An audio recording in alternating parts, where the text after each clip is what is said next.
Le réveil a dû être compliqué pour nous, les supporters marseillais, puisqu'on sort du match 1-0, perdu 1-0 contre le RC Lens à domicile. Voilà, c'était un peu un hold-up de la part des Artésiens, puisque l'OM a dominé pas mal la rencontre. Voilà, que ce soit en première période qui était la meilleure jusqu'à la seconde période, où il y a eu l'entrée d'un joueur dont on va parler aujourd'hui, Mason Greenwood, le paradoxe Mason Greenwood. Je suis avec Enzo pour en parler. N'hésitez pas en attendant à liker, ça nous permet de mettre l'algorithme dans la poche et surtout de vous abonner à la chaîne de Massilia Zone pour pas louper les autres analyses. Enzo, je me tournais vers toi. Je vais d'abord clarifier quelque chose. On n'est pas là pour tirer sur Mason Greenwood parce que c'est quand même quelqu'un qui a fait des débuts tonitruants. Voilà, on est sur 15 buts dont 5 pénaltys. C'est quand même notre meilleur buteur. On n'est pas là pour l'enfoncer, mais il y a quand même des problèmes, des gros problèmes qu'il faudra pointer du doigt. Et je me tourne vers toi, Enzo, directement. Si tu devais décrire le match de Greenwood en un mot, puisqu'il y a eu une seconde période, voilà, apparemment il était diminué physiquement.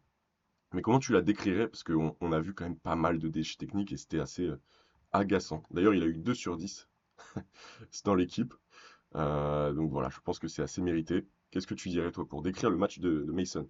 En un mot, cataclysmique. Son entrée, honnêtement, elle est scandaleuse. Parce que moi, justement, j'ai longtemps loué sa capacité à se créer des occasions à lui seul, à avoir justement ce plus technique, à être au-dessus de la moyenne. Mais là, honnêtement, ce qu'il produit depuis des semaines, avec sa nonchalance et même son déchet technique qui est récurrent, c'est scandaleux. Et il faut le dire, parce que certes, 15 buts en 25 matchs, mais une nonchalance abyssale, un déchet technique. Et donc, faut pas que justement ce débat soit, entre guillemets, camouflé par son apport statistique. Donc, quand il est mauvais, faut le dire aussi. Mais c'est dingue parce que Roberto De Zerbi avait changé son système pour Mason Greenwood. On le rappelle, au début, on était en 4-3-3, sauf que les largesses défensives, les lacunes défensives de Mason Greenwood étaient beaucoup trop problématiques. Donc on est passé au 3-4-3 pour amener un joueur supplémentaire en défense et surtout le rapprocher, lui, de la surface. C'est quand même... Et puis il y a eu ces débuts tonitruants aussi, 5 buts en 5 matchs. Donc, en fait, ce mec-là, chaque supporter marseillais pourra dire que c'est comment, de le rapport attente vs réalité, c'est totalement, c'est hyper compromis, quoi. On l'a acheté 30 millions d'euros et t'as l'impression, bon, le mec a été papa, peut-être que ça joue, mais voilà, c'est ton métier. Donc, quand tu reviens au taf après une parenthèse familiale, voilà, tu te dois d'être bon. Donc, voilà, faut pas tout excuser par rapport à ça. Mais c'est vrai que, waouh. Oui, comme tu l'as souligné, Tino, c'est le paradoxe Mason Greenwood. C'est-à-dire que Roberto De Zerbi a changé exclusivement son système pour lui, pour ce joueur, et il lui rend clairement pas. Parce que déjà, de base, c'est un joueur qui a une certaine nonchalance sur le terrain, qui ne fait aucunement les replis défensifs, qui peut être parfois très très agaçant et très très irritant quand on le regarde jouer. Donc c'est sûr que moi je comprends totalement les critiques à son encontre, hein. Et pourtant j'étais le premier justement à louer la capacité, encore une fois, de Mason Greenwood à apporter vraiment ce plus collectivement, à faire d'énormes différences, à être au-dessus de la moyenne techniquement, après des débuts tonitruants comme tu l'as dit.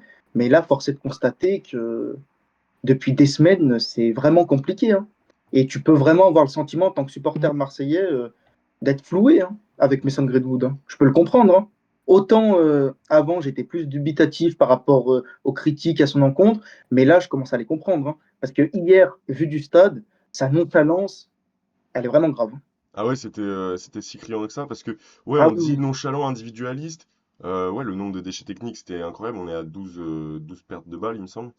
Ouais, que dire si ce n'est que c'est très agaçant. En plus, c'est encore plus paradoxal quand on sait que Mason Greenwood est l'attaquant qui tire le plus. Voilà, c'est l'attaquant de Ligue 1 qui tire le plus. C'est l'attaquant aussi qui réussit le plus de passes et qui en tente le plus. Donc c'est quelqu'un qui, dans le jeu, voilà, on sait qu'il est talentueux, etc. Mais ça fait un peu penser, d'ailleurs, on l'a tweeté hier, ça a fait un peu penser à l'époque Neymar, Messi, Mbappé au Oui, PSG. Tu vois, on a ce dilemme où on se dit, on peut pas l'éloigner des terrains, il est trop talentueux. Sauf que le mec, on attend un éclair de génie qui n'arrive presque pas. Tu vois, le match contre Toulouse, par exemple, où il met ses 2 buts presque solo, bah, c'est jamais réarrivé. Genre, il y a clairement un blocage mental. Soit il s'en fout soit il y a un autre problème, mais voilà, je ne sais que dire. Hier, voilà, on a un tweet, on a sorti l'info La Provence, comme quoi Luis Enrique, Luis Enrique, comme quoi Roberto De Zerbi était agacé, voilà, par Luis Enrique et Mason Greenwood. Voilà, même dans la commande. Voilà. C'est Mason Greenwood et Luis Enrique n'ont pas résisté à la colère de RDZ cette semaine. Celle-ci a résonné bien au-delà des murs de la commanderie, allant jusqu'à surprendre le reste du vestiaire, peu habitué à des montées dans les tours aussi puissantes. Voilà, voilà, voilà.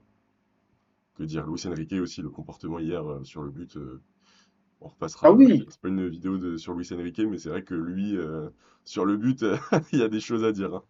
ah bah bien évidemment, hein. Il Mm, n'est pas exempt de tout reproche, c'est le moins qu'on puisse dire. mm, Mais en fait, comme tu l'as souligné, c'est que Mason Greenwood, tu as l'impression qu'en fait, à l'OM, c'est entre guillemets une starlette, dans le sens où, effectivement, en termes de potentiel et d'individualité, c'est clairement la meilleure. C'est le meilleur joueur intrinsèque, peut-être, de l'OM, mais il ne te le rend pas sur le terrain. Parce que tu as l'impression que c'est uniquement quand il veut. Encore une fois, il a énormément de déchets techniques. Hier, son entrée, elle est mais catastrophique. Il perd ballon sur ballon. Il arrive même pas à faire une passe dans les pieds. Tu sens que même il est peu concerné par la rencontre. Et mm. donc, vraiment, il commence à être très, très agaçant, hein. Et ce, depuis des semaines. Il a clairement pas le rendu qu'on pouvait espérer. Mm. Ah, moi, c'est clair. Au début de la vidéo, je disais on va pas tirer, on va pas enfoncer Mason Greenwood, mais c'est vrai qu'il y a beaucoup de il y a beaucoup de défauts qu'on peut lui trouver, surtout en fait surtout sur ce match parce que au final, Oui, ce qu'on n'avait jamais eu, c'était la copie sans Mason Greenwood et la copie avec Mason Greenwood. Et là, il y a quelque chose. Parfois dans le foot, c'est assez difficile à analyser, voilà qui rend quoi, etc. Sauf que là, on a eu, c'était vachement binaire. On a eu sans Mason Greenwood, comme je l'ai dit, et avec Mason Greenwood. Et sans Mason Greenwood, moi, j'ai pas vu la première période, mais tout le monde s'accorde à dire, j'ai l'impression, dans les observateurs d'hier, que la première mi-temps était clairement au-dessus du lot par rapport à ce que l'OM peut produire cette saison. Voilà, on est à, il me semble, 9-0-0 en première période sur cette saison. C'est quand même assez pharaonique. En tout cas, là c'est la première période d'hier, on aurait pu marquer le 1-0 par 3 fois hein, si Mathieu Ryan n'avait pas fait un grand match. Donc c'était clairement une première période différente de ce qu'on a eu l'habitude de voir cette saison à l'Olympique de Marseille. Et ça, c'était sans Mason Greenwood. En revanche, quand Mason Greenwood est rentré, effectivement, le jeu s'est stéréotypé. Voilà, on passe parce que les joueurs passent énormément par lui, hein. Voilà, je pense que c'est enfin pas le contre-coup, mais c'est la caution de son talent. Tu es obligé de passer par Mason Greenwood qui est seul dans le dans le demi-espace ou même dans le long de la ligne, tu es obligé de venir le trouver. Tu te dis, voilà, est-ce qu'il va faire quelque chose? Sauf que son jeu stéréotypé, ce jeu, en tout cas vers Mason Greenwood, est stéréotypé. Et une fois qu'il a la balle, je trouve que c'est encore plus stéréotypé parce que toi-même, tu sais, Enzo, et tu l'as vu hier au stade, c'est ces passes latérales. Voilà, qui sont inutiles. Enfin, inutiles, voilà, ça fait tourner le ballon. Peut-être qu'il y a un décalage à trouver, mais en tout cas, il ne fait pas ses courses dans l'espace. Ou alors, quand il fait ses courses dans l'espace, bah, il se fait stopper net, et que ce soit par Nicolas Palois ou par le jeune Bas qui a effectué ses débuts en Ligue 1 hier, voilà, il se fait pocket, on l'a dit avec Kylian hier, il se fait pocket par n'importe quel défenseur. Donc franchement, on attend un réveil. Je sais pas voilà, qu'est-ce que tu en penses de ces deux copies avec et sans Greenwood? Les deux mi-temps sont quand même assez criantes. c'est clair, c'est quand même assez criant parce que moi, je m'accordais à dire que justement, Mason Greenwood, je critiquais pas forcément parce que c'était plus basé par rapport au collectif qui ne trouvait pas de solution. Mais hier, sans être non plus exceptionnel et très flamboyante, la première période, on était au-dessus. Certes, il y avait quand même quelques séquences où il se passait pas grand-chose avec le ballon, mais globalement, on a dominé et on s'est quand même créé quelques occasions clés. Mais par contre, en deuxième, à partir du moment où Mason Greenwood était sur le terrain, Mm. le jeu s'est énormément stéréotypé. On multipliait les passes latérales en permanence. On avait la possession, mais c'était stérile. Un jeu archaïque était proposé et Greenwood n'a aucunement aidé à faire la différence. Et justement, comme tu l'as souligné, moi j'ai préféré largement le contenu de la première période sans Mason Greenwood que le contenu de la deuxième période avec Mason Greenwood. Et ça, c'est quand même un constat qui est relativement fort. Mm. Dans le sens où, certes, c'est pas uniquement de sa faute quand le collectif ne trouve pas de solution, multiplie les passes latérales, mais finalement, il est peut-être pas si innocent que ça. Parce que lui, même quand il essaye de proposer, de faire des courses, de prendre des appels, il se fait en permanence stopper par n'importe quel défenseur de Ligue 1. Ouais. Et c'est ça qu'il faut souligner aussi. Mm. Non, c'est clair. Et pour souligner encore le paradoxe, c'est la semaine dernière contre Nantes. Voilà, il est décisif par 2 fois avec la dernière passe et son but qui est relativement chanceux quand même. Mais Euh, combien de déchets aussi avant? voilà, exactement, c'est ce que j'allais dire. En fait, ces deux actions ne doivent pas nous faire oublier son rendement dans le jeu qui a fait que le match contre Nantes était l'un des plus insipides qu'on ait eu cette saison. Voilà. Voilà, en plus, Dedic avait fait une plutôt bonne première période. Voilà, donc, Oui, il se sur son côté, il a porté offensivement. Même par exemple, Merlin en première période, j'ai très souvent l'habitude de le critiquer, mais là, il m'a apporté satisfaction. hmm, Et par contre, après, en deuxième, à partir du moment où justement Roberto De Zerbi retourne à ses fondamentaux et il il sort rentre Greenwood, Nadir. Il sort et il Nadir, sort ouais. Parce que Nadir, et pardon, là, j'ai parlé de Dedic, mais effectivement, Dedic c'est plutôt côté Luis Enrique, mais oui. c'est Nadir qui sort à la place de Greenwood, donc Nadir a un profil beaucoup moins offensif. C'est vrai que dans le dernier tiers, c'est beaucoup plus différent, mais voilà, pas une mauvaise copie de la part euh, du Marseillais, du jeune Minot.